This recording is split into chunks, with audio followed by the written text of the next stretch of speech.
Welcome to exam allied pulse. Simple interest. Simple ইন্টারেস্টে তোমাদের হচ্ছে এক্সাম ওরিয়েন্টেড আরো কিছু ম্যাথস নিয়ে এসেছি। দেখো এখানে কি আছে, the difference between the simple interest. Simple ইন্টারেস্টটা কি বলেছে? সিম্পল ইন্টারেস্টের ডিফারেন্স বলেছে। Receive from two different source, দুটো আলাদা আলাদা সোর্স থেকে এসেছে। এই সিম্পল ইন্টারেস্টটা কোথা থেকে এসেছে? দুটো আলাদা আলাদা সোর্স থেকে এসেছে। ইস রুপিস কত? রুপিস 1500 অ্যান্ড কত রুপিস, দুটোই হচ্ছে কত টাকা প্রিন্সিপাল ছিল, পি ইকুয়ালস টু 1500 রুপিস ছিল ফর কত ইয়ার্স? 3 ইয়ার্স এর মধ্যে। বাট তাদের ডিফারেন্স কত হয়েছে? তাদের ডিফারেন্স হয়েছে 13.50। কত? 13.50। এখানে আমরা যদি করি ম্যাথসটা, দেখো ম্যাথসটা করার সময় আমরা কি করব? ম্যাথসটা করার সময় আমাদের দুটো প্রিন্সিপাল যেহেতু সেম, তাহলে কি লিখবো? 1500, টাইমও সেম, তাহলে R1 minus R2 by 100 equals two 13.50। আমরা এই ম্যাথসগুলোকে ডিরেক্ট এইভাবে করতে পারি। আচ্ছা, এইভাবে কোথা থেকে এলো? দেখো তো, আমরা কি লিখতাম আগে? P R 1t by 100 minus P R 2t, P R 2t by 100 equals to আমরা কি লিখতাম? 13.50। এখান থেকে কি পিটি কমন নিয়ে নিলে কি থাকতো? পিটি বাই 100 যদি কমন নিয়ে নিতাম কি থাকতো? R1 minus R2, okay, equals to 13.50। আমরা পরীক্ষার হলে যদি এইভাবে ম্যাথসগুলো করি, পরীক্ষার হলে এইভাবে ম্যাথসগুলো করার পর এইভাবে ডাটা দিয়ে ম্যাথসগুলোকে যখন আমরা সিম্পলিফিকেশন করতে যাবো, আমাদের কতগুলো দুটো বা তিনটে লাইন এক্সেস করতে হবে। তো এই ম্যাথসগুলোকে যদি আমরা ডাইরেক্ট এইভাবে করে দিই, দেখো তাহলে এখানে দুটো শূন্যর সাথে দুটো শূন্য কেটে গেল, এখানে একটা শূন্যর সাথে একটা শূন্য কেটে গেল, ওকে। এটাকে 3 দিয়ে কাটলে কত হচ্ছে? 3 4 12, 3 5 15। আর এটাকে যদি 15 দিয়ে কাটে, 15 দিয়ে কাটলে 10, 15 3 45। তাহলে এখানে কি হচ্ছে? 10R1 minus R2 equals to 3 और R1 minus R2 equals to 3 by 10 equals to 0.3%। তাহলে এখানে কি আছে? Difference between there rate of interest is কত? 0.3%। এরপর দেখো তোমাদের আরেকটা টাইপ আছে যে সিম্পল ইন্টারেস্টের টাকা কিভাবে ডবল হয় তার রুলস, বা এত পার্সেন্ট রেটে ইন্টারেস্ট হলে কত বছরে টাকাটা ডবল হবে, সেইগুলোকে কিভাবে বোঝানো হচ্ছে।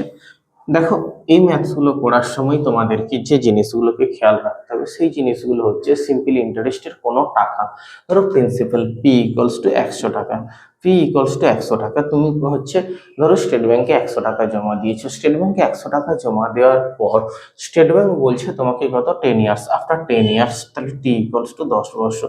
10 বছর পরে তোমার টাকাটা কত হবে? ডবল হবে। ডবল মানে কত হবে? 200 রুপিস হবে। এই যে 200 রুপিসটা থাকছে, 200 রুপিসের মধ্যে কি থাকছে? এখানে যে প্রিন্সিপাল 100 রুপিসটা থাকছে, আর কি দেখো তাহলে এখানে কি থাকছে? প্রিন্সিপাল প্লাস কি? প্লাস এসআই সিম্পল ইন্টারেস্ট মিলে টোটালটা তুমি কত টাকা অ্যামাউন্টটা তো ফেরত পাচ্ছ। স্টেট ব্যাংকে 100 টাকা জমা দিয়েছিলে, তাহলে কি পাচ্ছ? 100 টাকা জমা দিলে তুমি প্রিন্সিপাল তুমি কত টাকা ফেরত পাচ্ছ? 200 টাকা ফেরত পাচ্ছ। কত বছর পরে? 10 বছর পরে। তাহলে এই যে 200 টাকা ফেরত পাচ্ছ, তুমি কতগুলো ইন্টারেস্ট পাচ্ছ? Simple interest. তাহলে 200 মাইনাস কত? 200 মাইনাস 100 সমান তুমি 100 টাকা ব্যাংক কি করছে? তুমি যে টাকাটা জমা দিয়েছিলে, ব্যাংক তোমাকে এক্সট্রা 100 টাকা দিচ্ছে। এবার ধরো তোমার এই যে 100 টাকা, কি 100 টাকাই তোমার যদি হচ্ছে সুদ কত পার্সেন্ট? 10 বছরে, তাহলে 10 বছরে যদি হয় তাহলে কত টাকা হবে? 10% রেটে তোমাকে ইন্টারেস্ট দিয়েছে ব্যাংক, ওকে। 100 টাকা 10 বছরে ইন্টারেস্ট দিয়েছে, তাহলে ক টাকা করে দিয়েছে? 100 টাকা 10 বছরে ইন্টারেস্ট দিলে 100 ডিভাইডেড বাই 10, প্রতি বছর কত করে ইন্টারেস্ট দিয়েছে? 10%। এবার ধরো তুমি ব্যাংকে 100 টাকায় জমা রেখেছো, রেখে তোমাকে যদি ব্যাংক ধরো এখন 100 টাকায় জমা রেখেছো, 100 টাকা জমা রেখে ব্যাংক যদি তোমাকে 400 টাকা দেয়, ওকে, তোমার অ্যামাউন্ট তুমি হচ্ছে সার্টেন একটা ইয়ার, টি ইয়ার্স পরে ইয়ার্স পরে আফটার টি ইয়ার্স পরে ব্যাংক তোমাকে কত টাকা ফেরত দিয়েছে? ব্যাংক তোমাকে 400 টাকা ফেরত দিয়েছে। ব্যাংক যদি এখানে 400 টাকা দেয়, দেখো এই যে টাকাটা প্রথম যে টাকাটা হয়ে গেল সেই টাকাটা কার টাকা? সেই টাকাটা প্রিন্সিপালের টাকা। তাহলে ব্যাংক যে আরো যে বাকি টাকাগুলো ফেরত দিচ্ছে সেই টাকা দেখো এই 100, 100, এই 100, এই যে তিনটে 100 টাকা ব্যাংক তোমাকে ফেরত দিয়েছে। এই তিনটে 100 কি? তিনটে 100 হচ্ছে সিম্পল ইন্টারেস্ট। ওকে, সিম্পল ইন্টারেস্ট। তাহলে এই টোটালটা মিলে কত? এই টোটালটা মিলে ব্যাংক তোমাকে কত? 400 টাকা ফেরত দিয়েছে। এবার তাহলে দেখো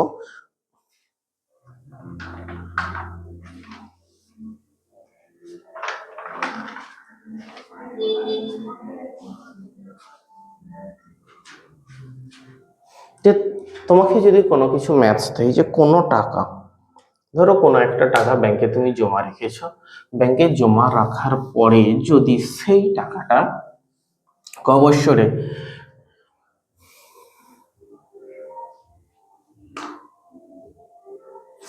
ধরো 6 বছরে, 6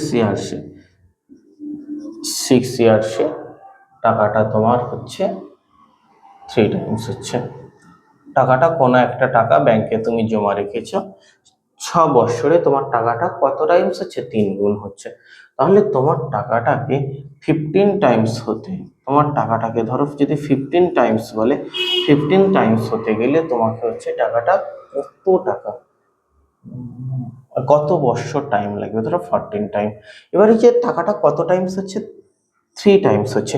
এই 3 টাইমস এর মধ্যে কি আছে? টাকাটা যখন 3 টাইমস হচ্ছে, দেখো আমি যদি ব্যাংকে 100 টাকা জমা রেখে থাকি, 100টা প্রিন্সিপাল, তাহলে ব্যাংক আমাকে ফেরত দেবে কত? ব্যাংক আমাকে ফেরত দেবে 300 টাকা।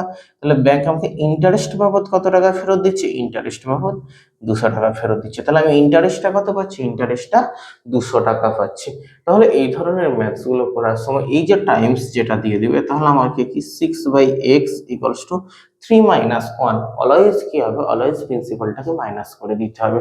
প্রিন্সিপাল মাইনাস 1, এখানে প্রিন্সিপাল মাইনাস 1 করলে 2/14 ইকুয়ালস টু তাহলে 7। তাহলে এক্স এর ভ্যালু কত? 42। তাহলে 42 ইয়ার্সে আমার টাকাটা কি হবে? টাকাটা হচ্ছে 42 ইয়ার্সে আমার টাকাটা 14 টাইমস টাকা হবে। ওকে, এবার তোমাদের প্রথমেই মনে হতে পারে যে 6 বছরে যদি 3 গুণ হয় তাহলে 3 গুণ হয় তাহলে হচ্ছে 2 বছরে 1 গুণ হবে না। কারণ ব্যাংক তো তোমার ওই প্রিন্সিপালটা তো ফিক্সড প্রিন্সিপাল থাকছে। ব্যাংক তোমার যখন প্রিন্সিপালটা ফিক্সড প্রিন্সিপাল দেবে তখন কি হবে? তখন তোমার এখানে প্রবলেম হবে। দেখো এই যে ম্যাথসটা করার সময় আমি আবার একটা ভুল করে দিয়েছি। কি ভুল করেছি বলো তো? এখানে ম্যাথসটা করার সময় আমি তোমাদের এখানে 14 টাইমস দিয়েছিলাম, এটাকে 15 টাইমস করতে হবে। তার কারণ এখানেও তো 15 টাইমস করলে তবে আমি এখানে 14 লিখতে পারবো, কারণ এই 14 টাইমস এর মধ্যে 100 রুপিস কি, 100 রুপিস ধরো প্রিন্সিপাল রয়েছে, দেন হচ্ছে তাহলে 1500 রুপিস কি আমি টোটাল অ্যামাউন্ট হিসাবে পেয়েছি। তাহলে এই যে 14 টাইমস, এই যে 1400 টাকা, এই 1400 টাকাটা কি? এই 1400 টাকাটাই হচ্ছে সিম্পল ইন্টারেস্ট। সেই জন্য তাহলে কি আমার এখানে তবে 15 লিখতে পারবো, 14 আমি লিখতে পারবো। ওকে,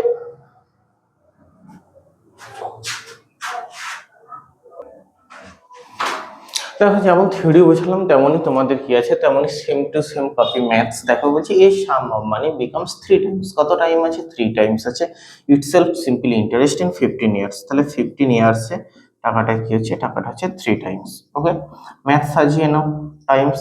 এবার আমাকে কত টাইম বলেছে? আমাকে হচ্ছে 5 টাইমস বলেছে।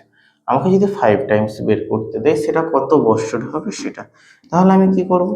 15/x ইকুয়ালস টু কি বলেছিলাম? একটা করে বাদ যাবে, কারণ একটা করে কি আছে? একটা করে এখানে প্রিন্সিপাল আছে, সেই জন্য একটা করে বাদ যাবে। দুটো থেকে একবার দিলে দুটো এস হয়। আর এখানে 5টা 5 টাইমস হলে কটা এস হয়? 4টে, 2। তাহলে এক্স এর ভ্যালু কত? এক্স এর ভ্যালু হচ্ছে 30 ইয়ার্স। এখানে এক্স এর ভ্যালু কত হবে? 30 ইয়ার্স।